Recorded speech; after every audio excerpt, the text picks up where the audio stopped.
Bismillahirrahmanirrahim.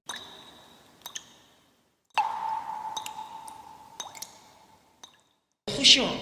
Al-khusyuk.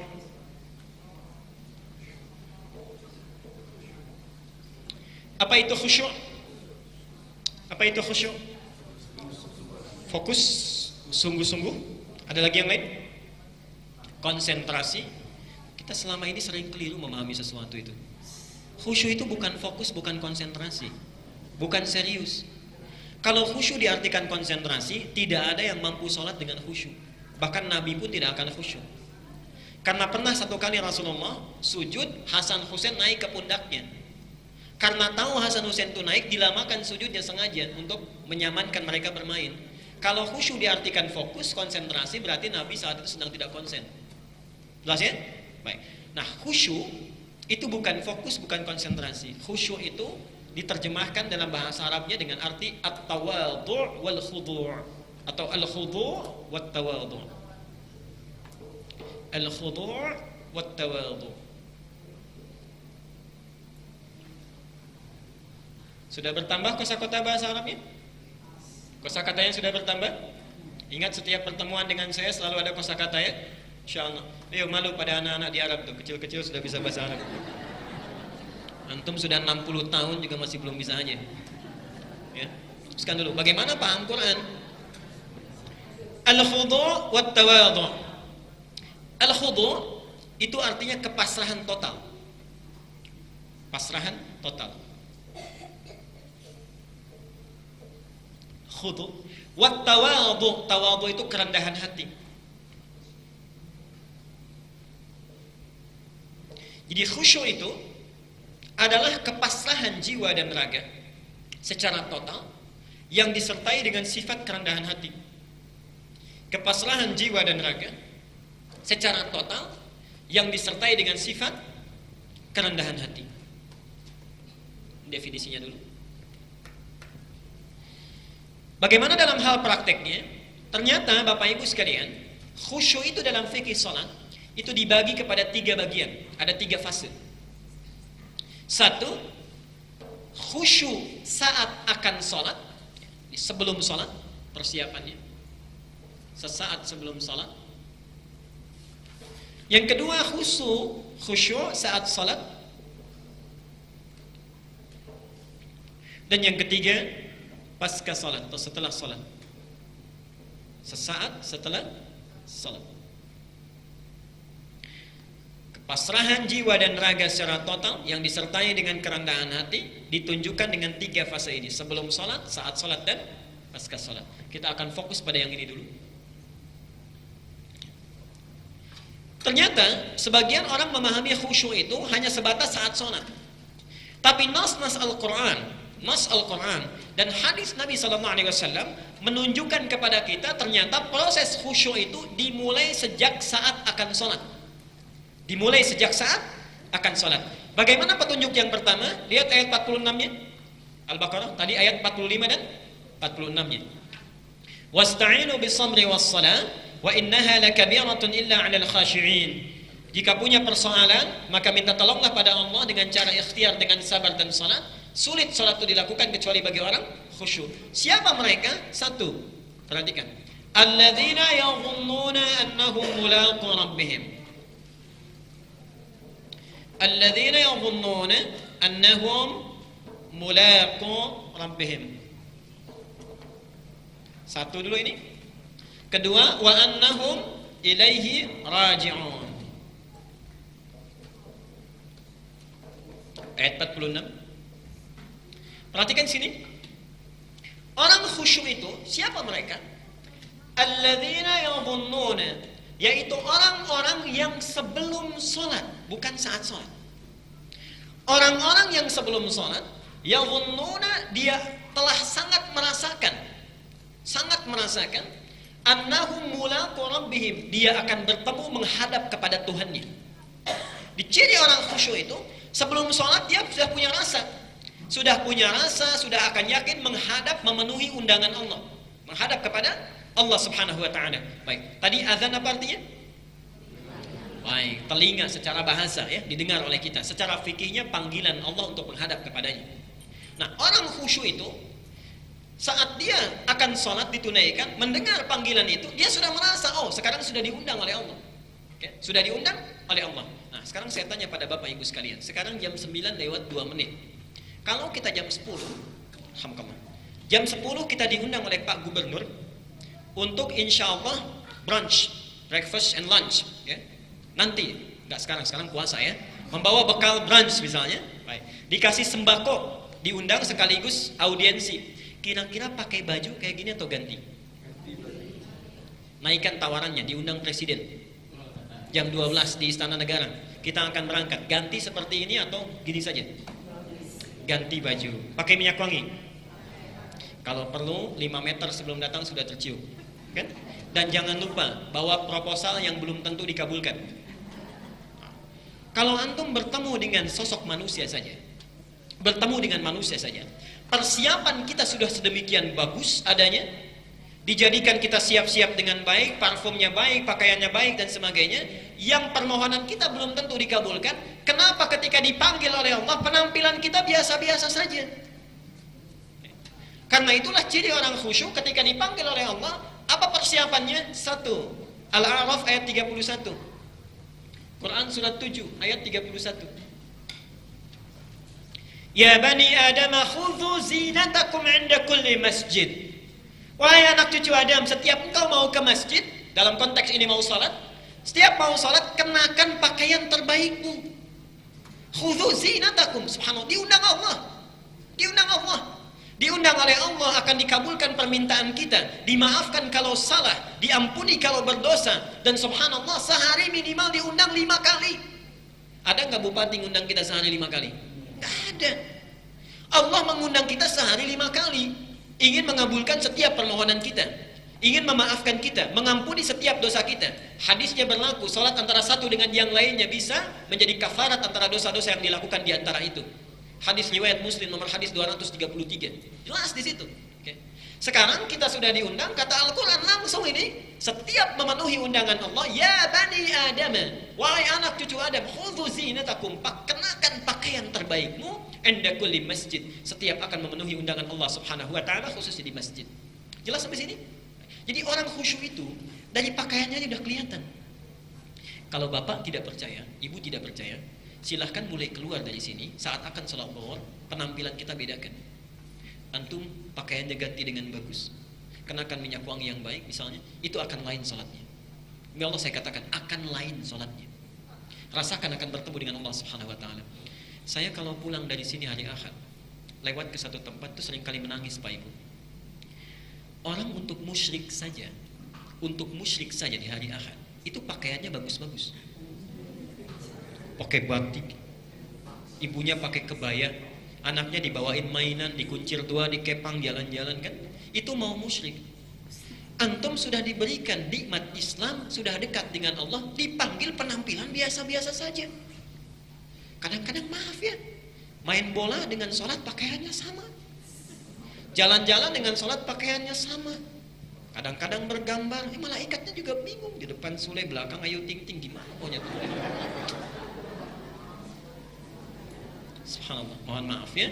Jadi ingin memberi gambaran kita itu tidak adil. Kalau meminta ingin cepat, tapi kalau dipanggil begitu-gitu saja. Karena itu penampilan itu terkait erat dengan doa. Nanti di Al-Baqarah 186 itu kata Allah, doa itu seharusnya kalau diminta langsung dikabulkan. Wa idza sa'alaka 'ibadi 'anni fa inni qarib. Kalau hambaku mencari-cari aku sangat dekat. Biasanya kalau orang cari Allah ingin apa? Punya kebutuhan. Oke. Makanya langsung ayatnya, ujibu da'atad da'i idza da'ani. Kalau dia punya kebutuhan, saat minta langsung dikabulkan. Pertanyaannya, kenapa kita kalau meminta jarang sekali kadang-kadang langsung dikabulkan?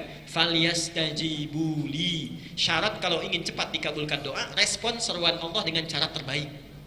Kadang-kadang kita merespon dengan cara yang kurang elok. Ini bagian pertama. Kenakan pakaian terbaik, subhanallah, karena kita akan menghadap kepada Allah Subhanahu wa taala.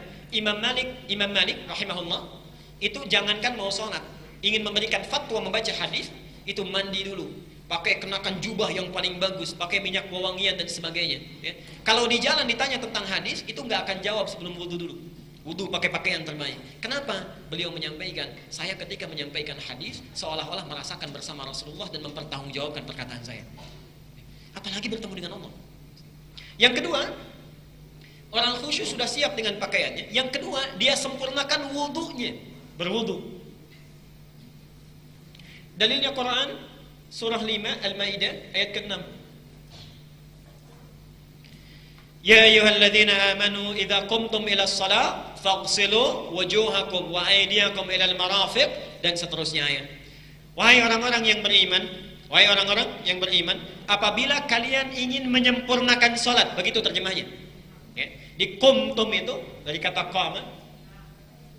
Idza qumtum ilas shalah. Itu artinya menunaikan dengan sempurna. Artinya ada orang salat yang tidak sempurna. Jika kalian ingin menyempurnakan salat, maka berwudulah terlebih dahulu dengan membasuh wajahmu, tangan sampai dengan siku. Awas, bukan siku sampai tangan, tapi tangan sampai siku. Awas, saya pernah terangkan ini ya.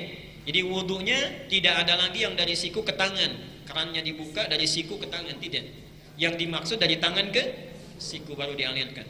Sampai selesai ini kita lakukan. Jadi satu, diminta menyiapkan pakaian terbaik. Yang kedua, sempurnakan wudu. Bahkan Nabi menyampaikan kepada orang yang kurang baik salatnya, idza qumta ila shalah fa asbighul wudu. Kalau engkau ingin menunaikan salat dengan sempurna, sempurnakan dulu wudumu. Itu satu. Baik. Kapan ini dilakukan?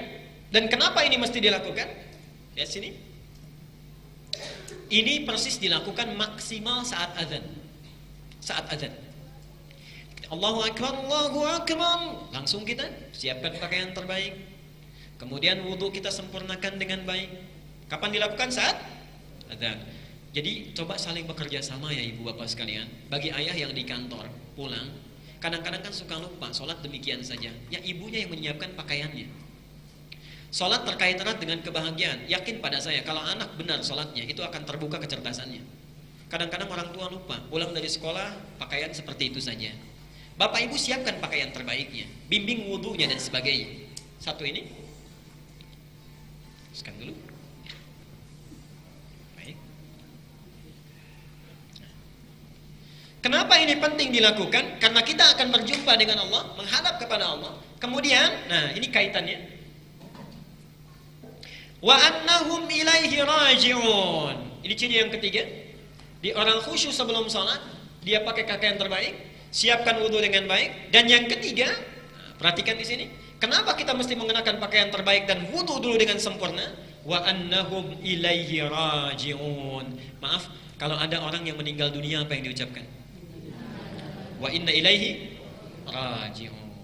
Dan dia merasakan barangkali ketika dia memenuhi undangan Allah, dia akan dipanggil untuk selamanya. Dia akan dipanggil untuk selamanya. Ada yang namanya di sini Andi.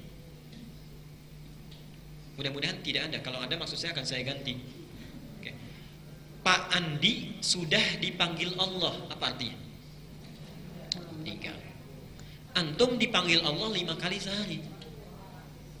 Dan kita tidak tahu kapan kita akan pulang. Ada yang tahu kapan akan meninggal? Tidak ada. Setiap hari 5 kali kita diingatkan, dipanggil oleh Allah. Barangkali panggilan itu menjadikan panggilan terakhir dalam kehidupan kita. Dan tidak ada cara pulang yang paling indah kecuali saat ingat dengan Allah. Salat, sujud dia meninggal. Salat saat tersambung dengan Allah Subhanahu wa ta'ala. Kata Allah, perhatikan kalimatnya, orang khusyuk itu apa yang dilakukan? Dia yakin akan bertemu dengan Allah, siap-siap kenakan pakaian terbaik. Allah yang dituju. Wudu dia, kenapa dengan wudu? Karena dia sempurnakan dulu, bersihkan jiwanya, bersihkan hatinya, sehingga ketika wafat menghadap Allah tidak perlu dibutuhkan lagi oleh orang lain. Sudah sampai sini? Kapan isyarat yang kedua ini dilakukan? Ini saat adzan, yang ini saat iqamah. Iqamah. Di antum kalau sudah masuk masjid, kemudian ada iqamah, Allahu Akbar, Allahu Akbar, kan? Nah itu maksudnya hadirkan diri kita, bersiap menghadap Allah dan rasakan barangkali ini sholat terakhir saya, mungkin saya pulang. Jelas sampai sini? Kalau orang sudah melakukan tahapan ini, itu insya Allah hatinya tersambung dengan Allah. Lahir kepasrahan, lahir ketundukan, bersiap. Coba antum ingat-ingat berapa dosa yang dibawa sebelum sholat. Barangkali diwafatkan dosa kita masih banyak. Karena itu nanti kita akan bahas kenapa kita membaca Allahumma ba'id baini wa baina khataya ya. Itu nanti rumusnya dibaca sambil merasakan kesalahan apa yang kita bawa sebelum sholat. Nanti kita akan bahas itu. Jelas sampai sini? Baik. Jadi intinya setiap akan sholat persiapkan dua hal ini. Alhamdulillah. Mungkin kita akan pulang, lalu setiap akan mulai sholat dipanggil melalui iqamah, rasakan ini, kemudian imam langsung mengingatkan kembali kepada kita. Perhatikan bagaimana imam mengingatkan. Imam berbalik, kemudian melakukan 3 hal. Awas ya, fikih imam di sini penting. 3 hal yang dilakukan oleh imam. 1, melihat siapa yang sholat. Dengan melihat ini, dia akan memetakan surat apa yang bisa dibaca, umumnya bisa memenuhi kepentingan makmum. Kadang ada orang yang transit, kan? Kadang ada orang yang tidak kuat berdiri lama dan sebagainya. Dipilih ayat yang sesuai dengan umumnya makmum. Hati-hati nih, bukan hanya sekedar balik, istaqimu balik lagi, tidak. Lihat barangkali ada yang buru-buru, tidak kuat berdiri. Dari situ dipilih surat yang sesuai. 1 itu. Yang kedua, memimpin menunjukkan supaya barisan itu rapi dan lurus. Maksudnya, rapi, lurus. Dan yang ketiga, mengingatkan kekhusyuan makmum ketika akan sholat. Semua isyarat ini tidak ada lafaz khususnya, kecuali isyarat umum saja yang dimintakan oleh Al-Quran dan Sunnah Nabi SAW. Jadi tidak usah pakai bahasa-bahasa yang khusus, karena tidak ada yang khusus. Di Arab pun bahasanya beda-beda. Dan tidak mesti pakai bahasa Arab. Sekalipun boleh ditegaskan dengan kalimat Arabnya. Contoh, sering ya, istaqimu fala takhtalifu fakhtalafat qulubukum. Paham gak? Kan? Makanya gak ngerti, biasa aja gitu. Ada yang pegang handphone, ada yang baca SMS dulu, ada yang lihat kan. Coba yang kedua, Bapak Ibu mohon rapatkan, luruskan safnya, tenangkan hati kita, khusyukkan, barangkali ini sholat terakhir kita. Enak pertama, enak yang kedua. Kenapa? Ngerti. Itu pentingnya belajar hadis. Jadi tidak semua itu harus menggunakan bahasa yang khusus. Sepanjang isyaratnya umum, boleh dengan bahasa kita.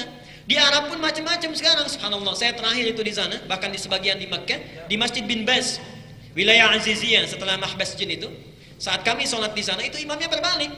Istaqimu, akhfilun naqal, ij'al al-ittisal ma'al khaliq, wa la taj'al al-ittisal ma'al makhluq, katanya. Sebagian kawan tuh mencatat, dikira hadis. Pulang ke Indonesia disampaikan itu. Bapak Ibu tahu terjemahannya. Rapatkan, luruskan. Tolong matikan handphone. Jadikan hubungan itu dengan sang khalik, jangan tersambung dengan makhluk. Zaman Nabi ada handphone nggak? Nggak ada. Oke.